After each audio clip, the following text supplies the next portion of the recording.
이 이혼이라는 게요, 결국은 서로가 용서를 하지 못하기 때문에 이혼을 하지 않나 이렇게 싶습니다. 우리가 이혼하는 그 원인이 뭐라고 얘기하냐면 거의 많은 사람들이 성격 차이라고 얘기를 한답니다. 성격 차이. 그런데 성격 차이보다는 더 구체적으로 접근을 하면 대화법이 다르다는 겁니다. 대화법이 이상하다는 거예요. 그래서 네 가지의 대화법으로 나간다는 거예요. 비난, 방어, 경멸, 담쌓기로 나간답니다. 비난 대화법의 예시는요, 남편이 일주일 동안 회사에 나가서 일을 하다 보면 굉장히 피곤하잖아요. 그러면 쉬는 날에는 소파에 앉아서 텔레비 보다가 잠자는 게 그게 로망이에요. 저도 쉴 때 소파에 앉아서 소파에 누워서 텔레비를 보고 잠드는 거 참 좋아요. 그런데 그 잠자는 모습을 보고 부인이 그런데요, 이 사람은 맨날 노는 날마다 소파에 들어 자빠져가지고 저렇게 잠만 잔다고 큰 소리를 낸대요. 이렇게 이해하면 되잖아. 아유, 얼마나 피곤하길래 소파에 누워서 그렇게 잠을 잘까. 이러면 참 좋은데 저 윈수 같은 거 맨날 자빠져 누워가지고 텔레비를 본다고 그렇게 얘기를 한다는 거예요. 그러니까 이 남편이요, 이제 방어를 한답니다. 잠 좀 자자. 내가 얼마나 피곤한 내가 얼마나 피곤하길래 이렇게 누워 있는데 그런 소리 하지 마라. 네가 뭐 회사에 대해서 뭘 아냐 하며 방어를 한답니다. 그러면 부인이요, 그러면서 이제 남편이 경멸을 한답니다. 경멸하는 대화법을 한대요. 대화를 한답니다. 어떻게 하냐면 맨날 집에서 살만하니 회사가 어떻게 굴러가는 줄 아냐. 회사는 생존 경쟁이요. 내가 거기서 살아나려면 내가 얼마나 용 써야 되는 줄 아냐고.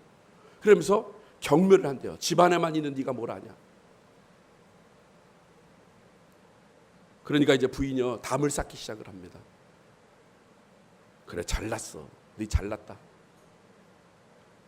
그래, 나는 온실 속에 있는 화초다. 그래 잘났기 때문에 회사 다니는 거 힘들지? 웃기지 마. 집안일도 힘들어.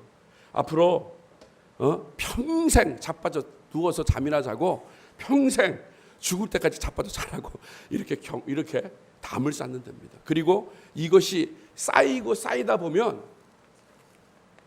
그게 마음의 금이 가서 서로가 상처가 되고 용서하지 못하고 결국엔 이혼에 이른다고 한다는 거예요. 그러니까 우리가 남에게 상처를 주지 않는 말을 잘 해야 된다는 거예요. 수요일날 그랬죠. 자식들한테 야, 나가서 죽을 놈아 그러면은 정말 자식이 나가서 죽을 수도 있대요. 얘라 빌어먹을 놈아 그러면 진짜 자식이 나가서 빌어먹을 수도 있다는 거예요. 그러니까 부모로서 자식을 어떻게 해요? 말을 잘 해야 한다는 거예요. 우리가 교회 생활하다 보면 말에 실수를 할 수가 있어요. 친해질수록 그 실수가 크다는 거예요. 그래서 친해질수록 가릴 말과 전해야 될 말과 전해야 되지 않는 말을 잘 구분해서 그것을 말을 할 때 거기에 평화가 있고 기쁨이 있고 화목이 있다는 거예요. 그리고 그 상대자에게 직접 듣지 않는 한 그 말은 다 귀를 닫으세요. 왜? 거기에는 진실은 별로 없어요. 말은 굴르면 굴를수록 어떻게 한다고요? 더해지는 게 말인 거예요. 제가 차량 운행을 하다 보면요, 제가 전할 말을 제가 이렇게 얘기를 해요. 그러면 그 뒤에 있는 분이 거기다가 포장을 해가지고 더 얘기를 하더라고요. 그래서 제가 딱 집어줘요. 권사님, 제가 그런 말 안 하지 않았습니까? 그러면 제가 그거를 집어주지 않았으면 그분이 분명히 나가서 거기다가 플러스 시켜서 결국은 엄청난 파도로 폭풍으로 제게 밀려닥친다는 거예요. 그러니까 들을 말은요, 듣고 듣지 않을 말, 전하지 않을 말은 닫으세요. 전하지 마세요. 그게 쌓이다 보면 감정의 골이 깊다 보면요, 용서하고 싶은 마음이 없어요. 제가 아들하고 딸이 있어요. 고등학교 3학년 올라가고 고등학교 1학년 올라갑니다. 근데 얘네들이 머리가 컸다고요. 제가 있을 때도 둘이 다투는 일을 한번 봤어요. 제가 없을 때 뭐 다투는 거 제가 못 봤으니까 모르겠지만 제가 있을 때 다투더라고요. 이제 머리 컸다고요. 그러니까 뭔가를 좀 안 맞는 게 있었나 봐요. 그러니까 애들이 이제 말이 언성이 높아지기 시작해요. 그랬더니 우리 집사람이 가서 말리기 시작합니다. 왜 그러냐? 너 왜 오빠한테 왜 이렇게 까불어? 오빠는 오빠인데 오빠한테 대들지 마. 그랬더니 엄마는 모르는 소리 하지 말라고. 내가 얼마나 억울한 일을 당했는데 왜 엄마는 맨날 오빠 편이고 내 편을 안 들어줘? 그리고 저 아들한테 또 그랬죠. 넌 왜 동생 하나밖에 없는 동생을 잘 다독이고 좀 이해도 하고 좀 배려를 하면 안 되겠니? 그랬더니 엄마는 모르는 소리 하지 말라고. 우리들만의 세계가 있다고. 어머니는 거기에 상관하지 말고. 그러면서 얘기가 돼요. 저는 이제 나가지 않았어요. 나가면 제가 화날까 봐 나가지 않고 가만히 들었어요. 근데 이제 우리 집사람이 그러더라고요. 그래, 서로가 주장하는 건 있다. 그런데 여기서 이기는 사람은 어떤 사람이냐? 목소리 커서 이기는 게 아니라 정말 이기는 사람은 싸움을 그만둘 수 있는 사람. 싸움을 그만두겠다고 생각하는 사람이 이기는 것이다. 이렇게 얘기를 하더라고요. 참 명답이죠. 우리 교회도 마찬가지예요. 교회도 성도들 간에 얼마나 친해집니까? 우리 권사님들, 우리 목사님들, 교구장님도 없을 때는 언니, 누님, 동생 이런 사람도 있고 막 이름도 막 불러. 나이가 70이 넘었는데도 막 우리 장경호 권사님 거기 계시는데 경호가 어떠냐? 이러면서 막 이름을 불러요. 교회에서. 친해지니까. 오래됐잖아요. 그렇죠? 우리 교회가 44년, 이제 45년, 내년 45년 이렇게 되면 오래됐잖아요. 정말 오래된 교회예요. 오래되니까 이제 막 권사님, 장권사님, 백원사님 이래야 되는데 너무 오래 친하니까 야 경호가, 야 현호가, 너 왜 그랬니? 그러더라고요. 그러면 친해질수록 가까워질수록 조심해야 될 게 말이라는 거예요. 그리고 이제 분란이 일어나요. 싸움을 하다 보면 이제 문제가 뭐예요? 우리 이제 목사님이 말씀하시잖아요. 3부 예배 드렸잖아요. 1부 예배 나오는 건 이게 분명히 문제가 있었던 거예요. 우리 교구장들이요 유심히 봐 그거는요. 이분이 3부 예배 드리던 분이 왜 1부 예배 드릴까? 아니 이분이 1부 예배 드리는 분이 왜 3부 예배를 드릴까? 왜 이렇게 가만히 귀물이게 사람들이 전해줘요. 저분이 누구하고 다퉜다는 거예요. 그래서 꼴도 보기 싫어가지고 예배 시간을 바꾼대요. 그러면서 담을 쌓기 시작해요.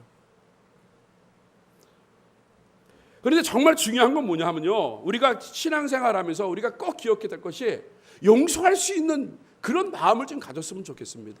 우리 주님께서 하나님께서 우리를 얼마나 용서하셨어요. 우리는 죽을 수밖에 없는 사람이었습니다. 우리는 지옥에 갈 수밖에 없고 우리는 악의 자녀일 수밖에 없었는데도 불구하고 누구 때문에? 예수님 때문에 우리가 예수 믿는 것 그 자체 하나만 보셔서 하나님의 은혜를 통하여 우리가 하나님의 자녀가 되었고 그리고 구원에 이룰 수 있는 축복을 하나님이 주셨다는 거예요.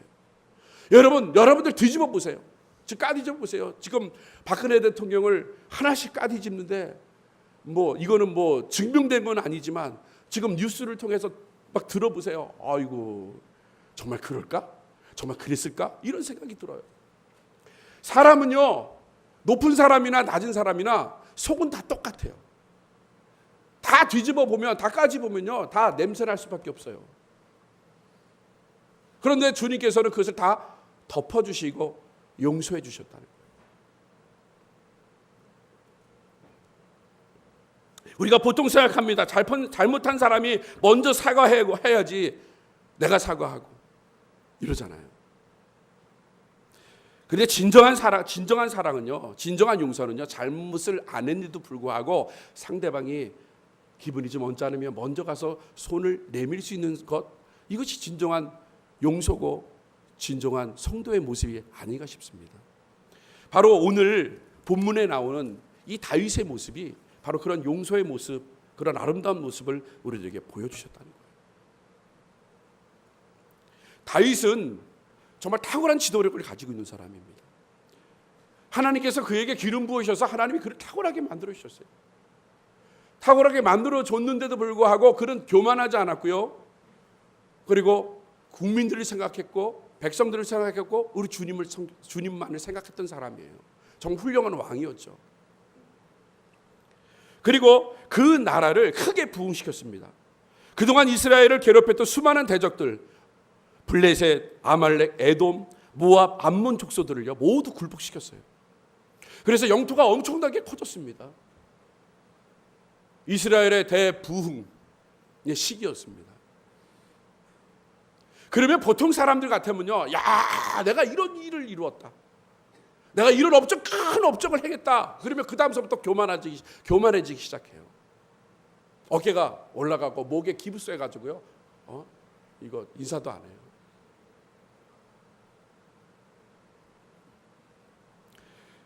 그런데 어느 날 갑자기 친구 요나단이 생각납니다. 그게 바로 오늘 9장 1절의 말씀이에요. 다윗이 가로되 사울의 집에 오히려 남은 사람이 있느냐, 내가 요나단을 인하여 그 사람에게 은총을 베풀리라 하니라.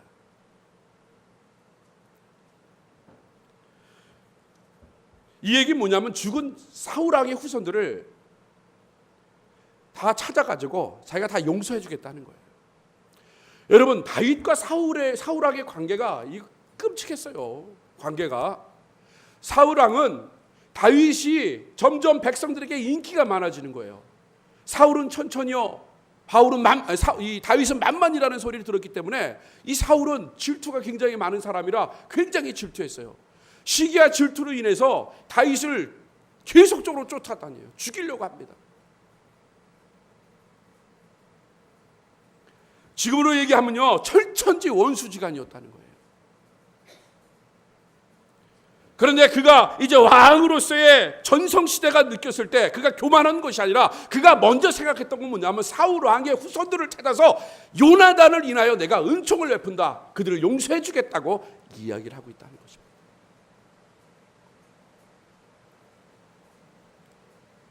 그런데 신하들을 불러다 모아가지고 이제 그 후손들을 찾아보라고 합니다.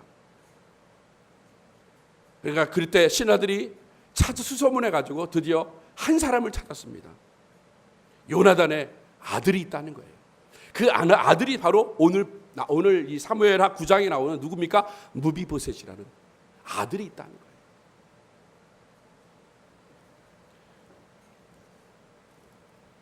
그런데 그 아들을 설명할 때 뭐라고 설명했냐면요, 쩔뚝발이라고 소개를 합니다. 이 쩔뚝발이라고 된 것은 뭐냐 하면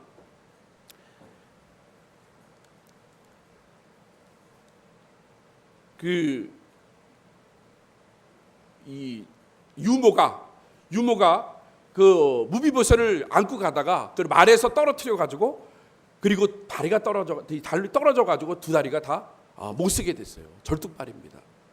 그 절뚝발이라는 소리를 들었어요. 그리고 또 뭐라고 얘기하냐면요, 8절에 이렇게 얘기합니다. 왕에게 구하되 로드발에 있는 암멜의 아들 마갈의 집에 있다고 얘기를 합니다. 자, 여러분 여기서 보시면요, 이 로드발이라는 얘기가 나오는데 이 로드발이라는 것은요, 이 로는 히브리어로 아니다라는 뜻입니다.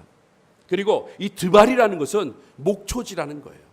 그러니까 이 로드발이라는 것을 우리나라로 합쳐서 얘기하면 뭐라고 얘기하는지 아세요?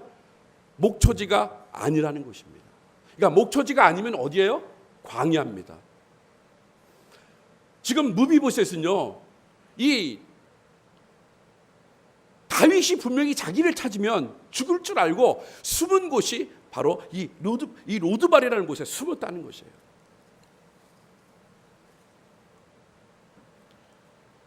그러다 어느 날 그 군인들이 닥치면서 이 무비보셋을 찾습니다. 무비보셋 어디 있냐? 이 다짜고처럼 묻으니까 이 군인을 보니까 이 무비보셋은요 얼마나 무서웠겠어요. 아, 여기까지도 쫓아왔구나. 여기까지 쫓아와서 드디어 다윗이 나를 죽이려고 하고 있구나. 원수를 갚으려고 하고 있구나. 그렇게 생각을 했을 것입니다.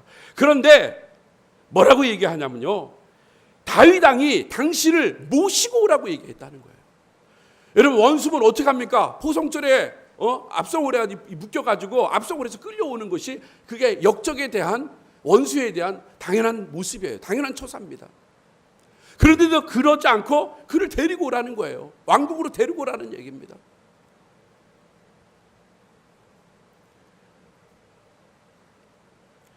이제 무비보셋은 이 다윗 왕에 무릎 꿇고 있었어요. 그때 다윗이 얘기를 합니다. 얼굴을 들어보라고 얘기합니다. 우리 사무엘하 9장 7절을 한 목소리로 우리 다시 한번 우리 사무엘하 9장 7절입니다. 우리 다 같이 한 목소리로 봉독해 보도록 하겠습니다. 시작. 다윗이 가로되 무서워 말라. 내가 반드시 내 아비 요단을 인하여 내게 은총을 베풀리라. 내가 내 조부 사울의 밭을 다 내게 도로 주겠고 또 너는 항상 내 상에서 먹을지니라. 자, 뭐라고 얘기를 합니까? 할아버지가 가졌던 모든 소유를 준다는 거예요. 그리고 거기다가 너와 함께 평생 같이 상에서 먹겠다고 얘기를 합니다.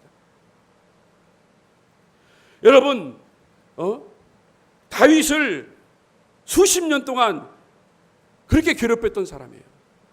그 사람이 바로 사울입니다. 부모를 사지로 보내고 그리고 원수의 손자에게 이렇게 대할 수 있습니까? 없다는 거예요.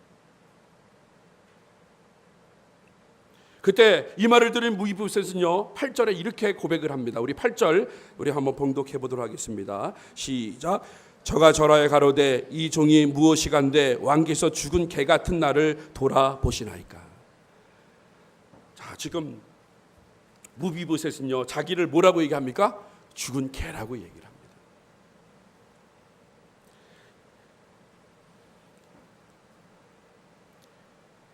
여러분, 이 죽은 개라는 게요, 이게 참 자기가 굉장히 낮춰서 얘기하는 거예요. 어떻게든 살려고 굉장히 낮춰서 얘기하는 게 죽은 개라는 거예요.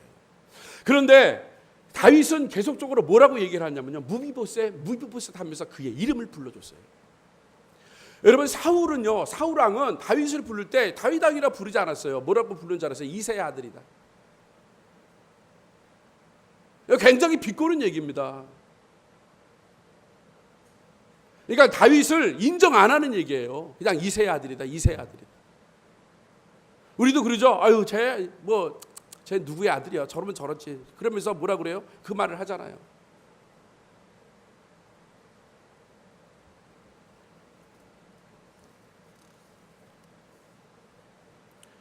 다윗은 깍듯하게 대합니다. 자기를 그렇게 괴롭혔던 그 사울왕의 후손 무비보셋을 깍듯하게 대하는 거예요.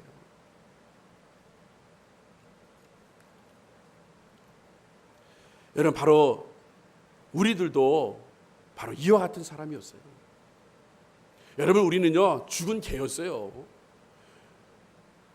우리는 신학적으로 말하면 전적인 부패로 된 사람이었어요. 도저히 회상할 수도 없고 도저히 살 수도 없는 그런 모습의 사람이 바로 우리들이었다는 거예요.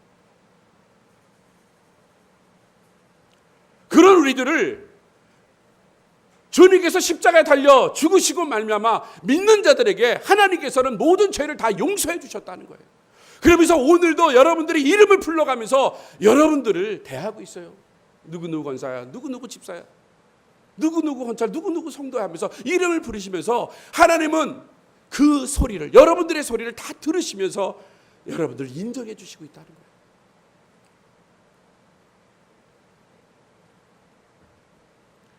그런 우리들을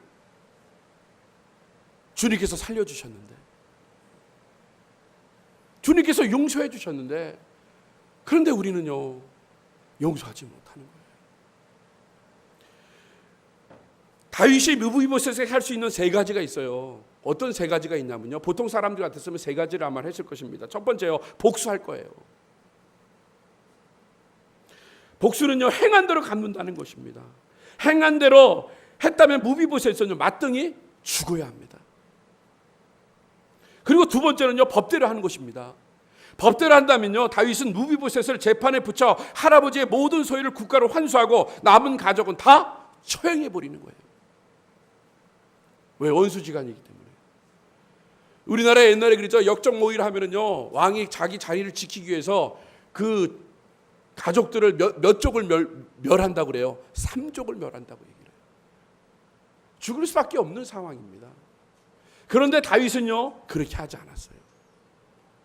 또 세 번째가요 용서라는 것입니다. 근데 용서에는요 두 가지가 있습니다. 하나는 죄를 면제해 주는 용서가 있고 또 하나는 죄인까지 받아주는 용서가 있다는 거예요. 여러분, 죄를 면제해 주는 용서는요 그가 저지른 실수나 잘못을 없는 것을 해주는 거예요. 아이 그래 내가 뭐 맨날 교회 올 텐데 저 사람이 나에게 좀 상처를 주고 말해도 아유 내가 그냥 주님의 은혜로 그냥 용서해 주면 돼.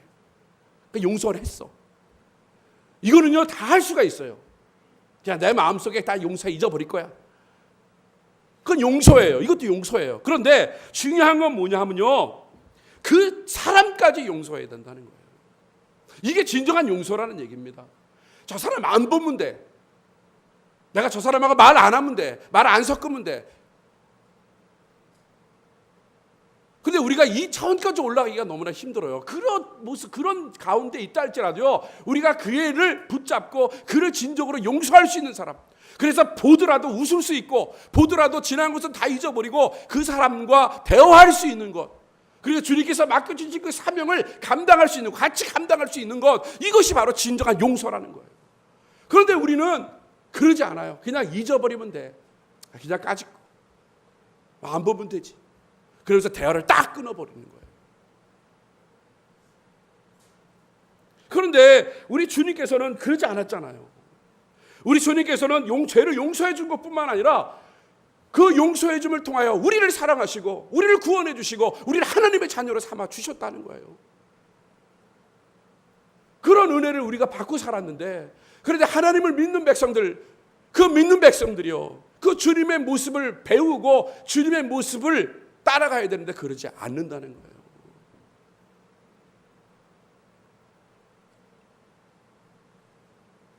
저는 이렇게 여러분들이요 혹시 서로가 잘못한 것이 있으면 2016년 얼마 남지 않았잖아요. 과감히 후를 털어버렸으면 좋겠어요. 무거운 짐 다 주님께 좀 내려놨으면 좋겠어요. 왜 그 무거운 짐을 그렇게 지고 왜 가요? 내려놔야지. 다른 거 축복을 지고 가야 되고, 그리고 말씀을 지고 가고 주의 사역을 지고 갈 일이 많은데, 그런데 그거는 다 저기다가 창고에다가 놔두고 그냥 그 인간관계 속에서 있었던 그런 일들만 치고 가는 거예요.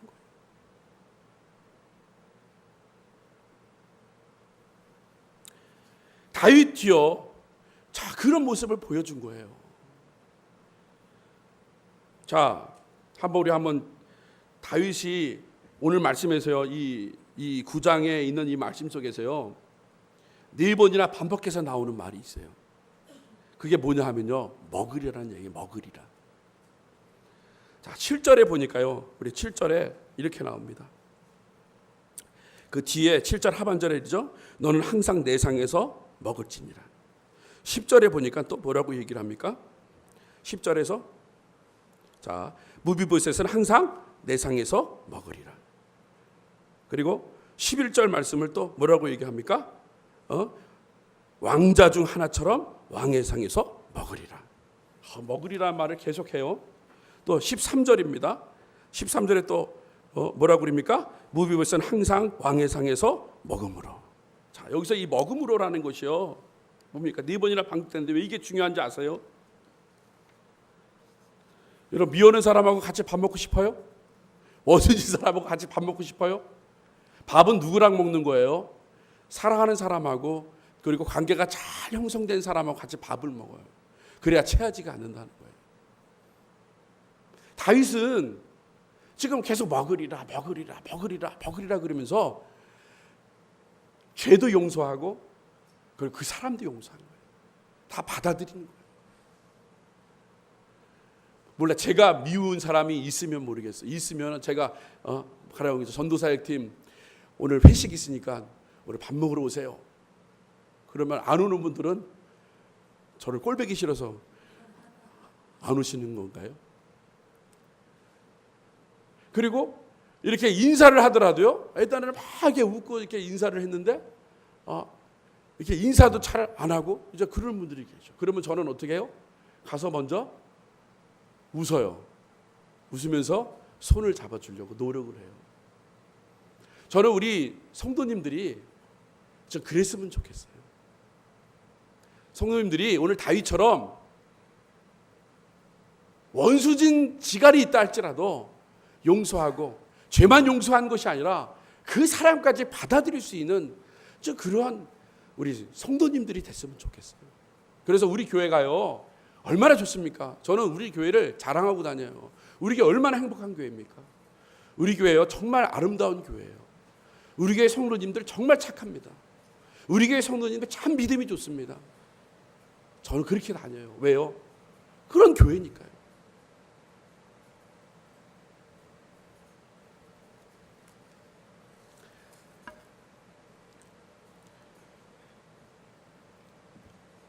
주님께서 가르쳐주신 주기도문에도요 분명히 말씀하십니다.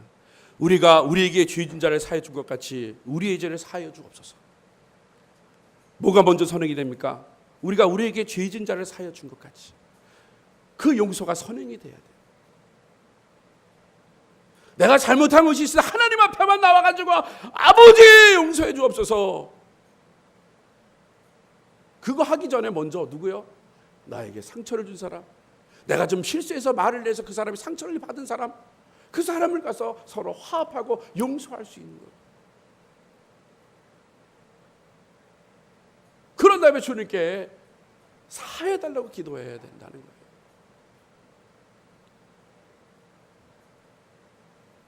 사랑하는 성도 여러분, 혹 누군가에게 상처를 준 일이 있다고 하면 미안합니다 한번 이 말을 해보시기를 바랍니다. 잘못했습니다.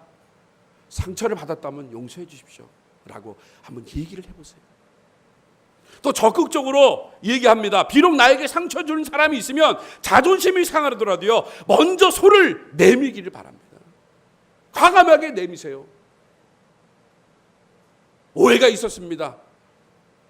내가 미안합니다 라고 먼저 한번 손을 내밀었으면 좋겠어요.